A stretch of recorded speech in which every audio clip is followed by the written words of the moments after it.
நமக்கு தயவு செய்யும் இயேசுவின் நாமத்தினால் உங்களுக்கு என் அன்பின் நல்வாழ்த்துக்கள்.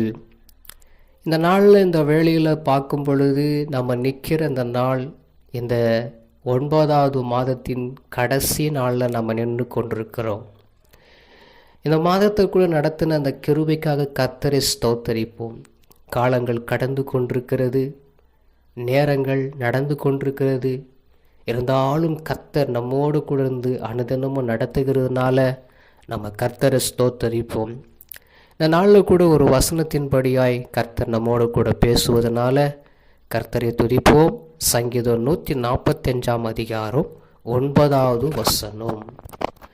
கர்த்தர் எல்லோருமேலும் தயவுள்ளவர், அவர் இரக்கங்கள் அவருடைய எல்லா கிரியைகளின் மேலுள்ளது. அல்லேலூயா. கர்த்தர் எல்லாருமேலேயும் தயவுள்ளவராக இருக்கிறார். அவர் யாருமே வெறுத்து தள்ளுவது அவர் வெறுத்து யாருமே தள்ளிவிட மாட்டார். அவருக்கு இருக்கிற இரக்கங்கள் பெரியதாக இருக்கிறது. அவருடைய இரக்கங்கள் எல்லா கிரியைகளுக்கும் மேலாக இருக்கிறதுனால அவர் நம்ம மேலே இரக்கமுள்ள தகப்பனாக இருக்கிறார். தயவுள்ளவராக இருந்து நம்மளை நடத்துகிறவராக இருக்கிறார். நமக்கு தயவு செய்கிற தகப்பன்.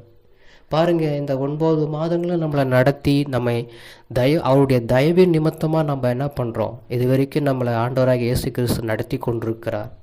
அவருடைய இரக்கங்கள் நம்ம மேலே இருக்கிறபடினால்தான் நம்ம இது வரைக்கும் நம்ம வாழ்ந்து கொண்டிருக்கிறோம். அவர் எவ்வளோ இரக்கமுள்ளவர், தயவுள்ளவர் என்பதை நினச்சி பார்த்து நம்ம நன்றி சொல்லுவோமா? கர்த்தர் நம்மளை நடத்தி வந்த பாதைகளுக்காக நன்றி சொல்லுவோமா? உண்பதற்கு உணவும், உடுப்பதற்கு உடையும், இருக்கிறதுக்கு இருப்பிடத்தும் கொடுத்து நம்மளை நடத்தி கொண்டு வந்திருக்கிறாரே. அவருடைய தயவுக்கு எவ்வளோ நன்றி சொன்னாலும் அது ஈடாகாது. அவருடைய இரக்கங்களுக்கு நம்ம எவ்வளோதான் நம்ம ஸ்தோத்திர பலி கேட்டாலும் அது ஈடாகாது. ஆனால் இருந்தாலும் அவர் நமக்கு தயவுள்ளவராக இருந்து இரக்கமுள்ளவராக இருந்து நம்மளை இது வரைக்கும் நடத்தி வந்ததுனால நம்ம நன்றி சொல்லி அவரை துதிப்போம். வரப்போகிற மாதம் எப்படி இருக்குமோ என்று கவலை கொள்ளாதீங்க. இந்த மாதத்தை கொடுத்த கர்த்தரை நம்ம நன்றி சொல்லி துதிப்போமா? ஜெபிப்போம். எங்களை கிருபையாக நேசிக்கிற எங்கள் அன்பின் நல்ல தகப்பனே, நீங்கள் எல்லாருமேலேயும் தயவுள்ளவராக இருக்கிறதுனால ஸ்தோத்திரம். நீங்கள் எல்லாருமேலேயும் இரக்கம் உள்ளதாக இருக்கிறதுனால உங்களுக்கு ஸ்தோத்திரம். இந்த நாள் வரைக்கும் என்ன நடத்தி வந்தீங்க. இந்த 9வது மாதத்தில் கடைசி நாளில் நாங்கள் நிற்கிறோம் ஆண்டவரே. என் கர்த்தர் இதை காட்டிலும் வரப்போகிற மாதத்தில் என்னுடைய வாழ்க்கையில் ஒரு பெரிய காரியங்களை நீங்கள் செய்வீங்க என்று நாங்கள் விசுவாசிக்கிறோம். நீங்கள் எதை செஞ்சாலும் நன்மைக்கு தான் செய்வீங்க நாங்கள் விசுவாசிக்கிறோமப்பா. சகலமும் நன்மைக்கு ஏதுவாக நீங்கள் நடத்த போகிறதுனால நன்றி.